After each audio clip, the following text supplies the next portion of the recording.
कैसे हैं आप सभी? आशा करता हूँ आप सभी अच्छे होंगे। तो आइए हम लोग पढ़ रहे थे, लास्ट वीडियो में पढ़े थे हमने डी ब्लॉक के तत्वों का परिचय, डी ब्लॉक के तत्वों की परिभाषा है। उसमें समझ लिए हम कि डी ब्लॉक के कौन से तत्व संक्रमण तत्व कहलाएंगे और कौन से तत्व संक्रमण तत्व नहीं कहलाएंगे।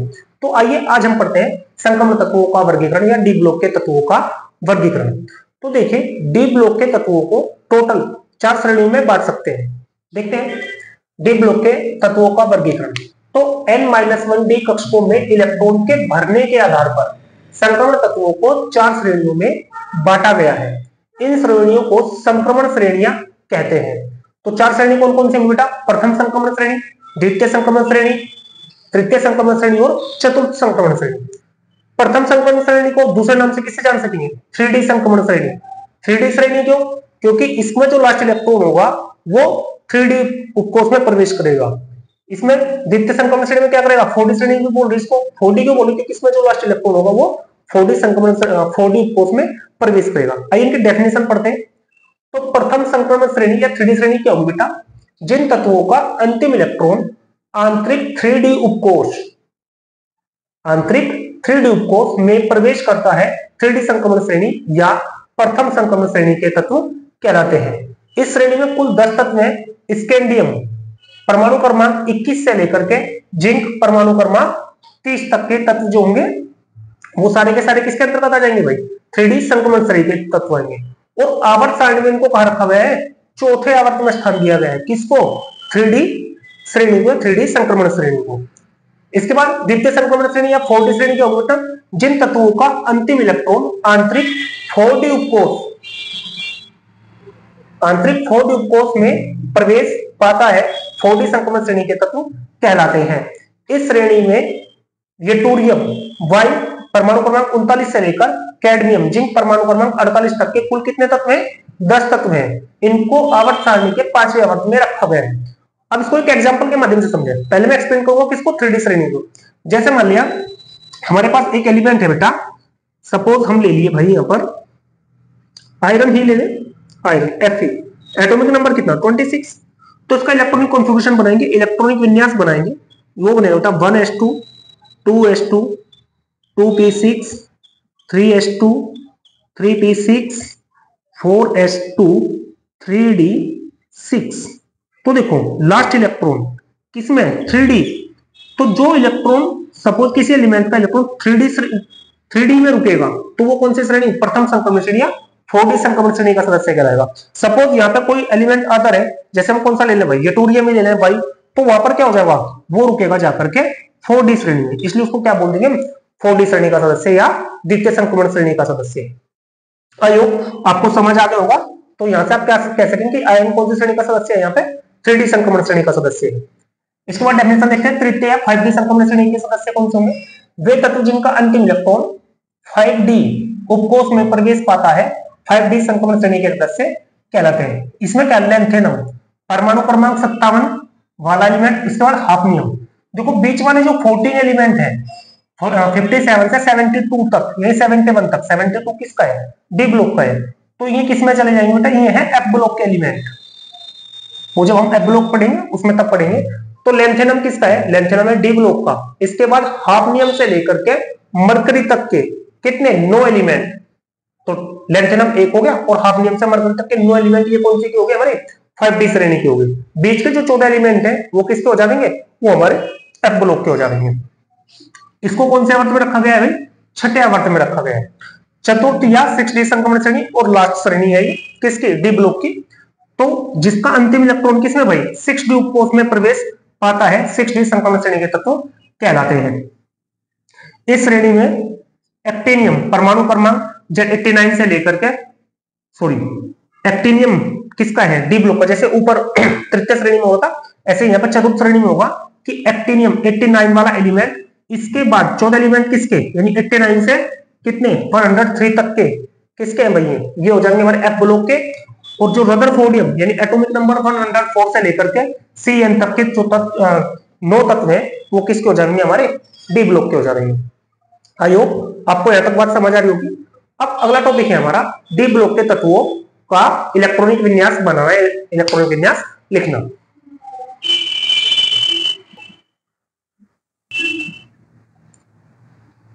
तो आइए अब सीखते हैं हम डी ब्लॉक के तत्वों का इलेक्ट्रॉनिक विन्यास लिखना या 3D श्रेणी के तत्वों का इलेक्ट्रॉनिक विन्यास लिखना। तो 3D श्रेणी या प्रथम श्रेणी के तत्वों का सामान्य इलेक्ट्रॉनिक विन्यास।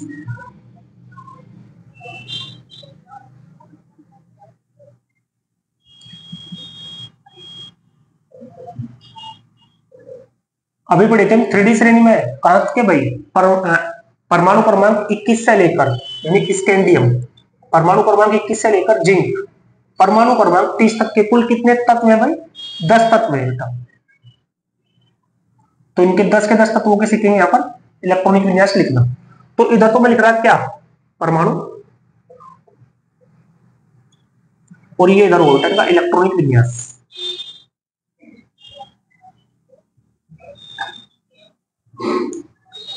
इलेक्ट्रॉनिक विन्यास आप बाउ नियम से ही बनाएंगे।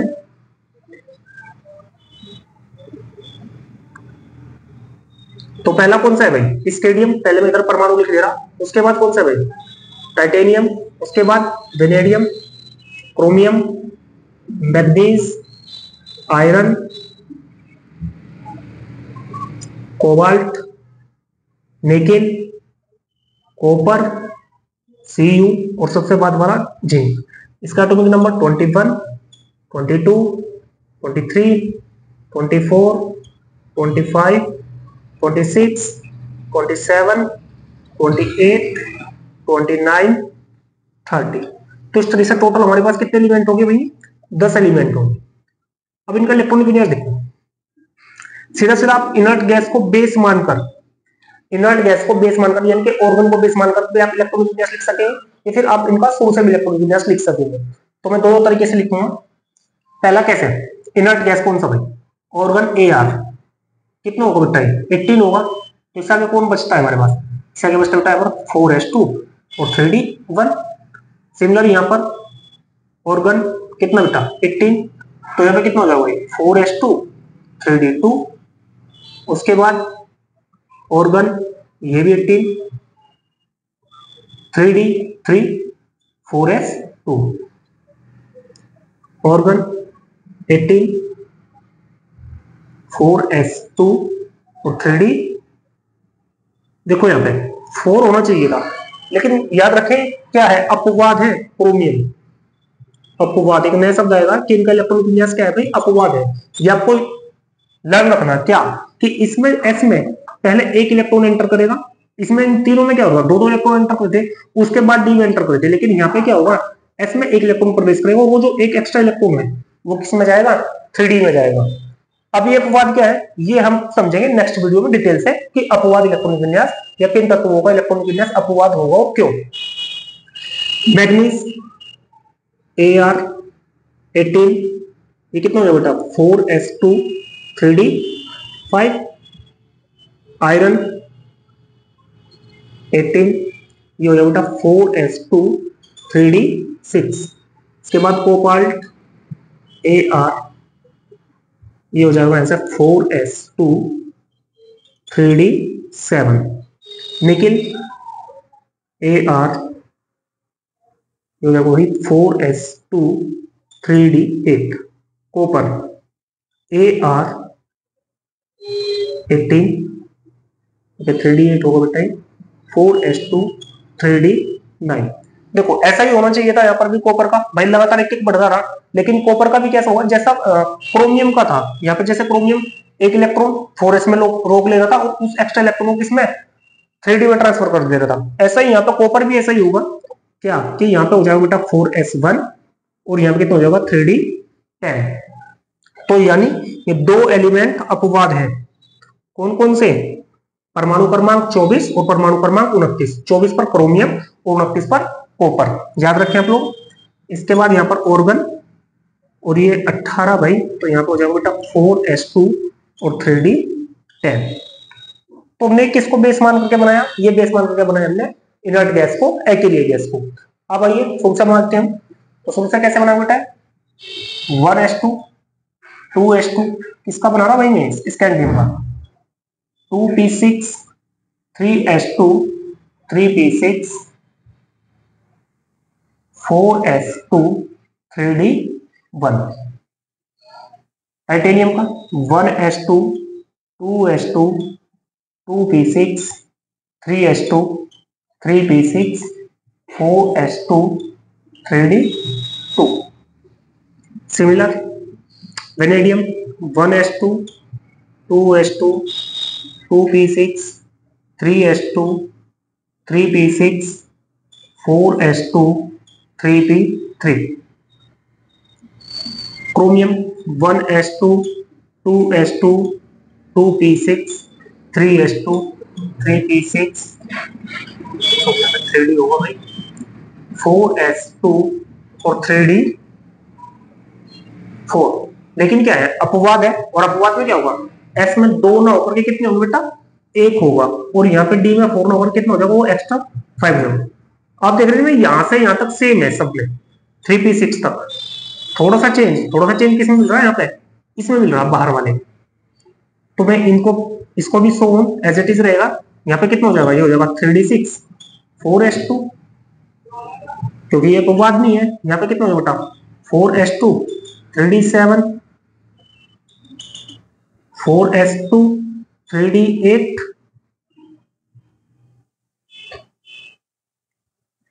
5, सॉरी यहाँ पे 5 होगा भाई, एक एक्स्ट्रा हो गया हमसे।